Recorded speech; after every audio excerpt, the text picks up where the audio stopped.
por roli i tij u plotësua nga fisniku Tanush Topia. Ushtarët më të shumt ishin ardhur, ndërsa trupa e huaj përbëhej nga 1000 venecian dhe 200 napoletan, nën komandën e mercenarit italian të kondotierëve Baldezar Perduca.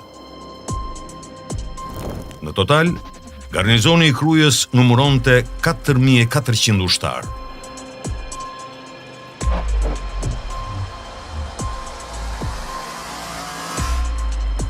Në mes të qershorit 66, mbërrin forcat e para turke të Balaban Baderës.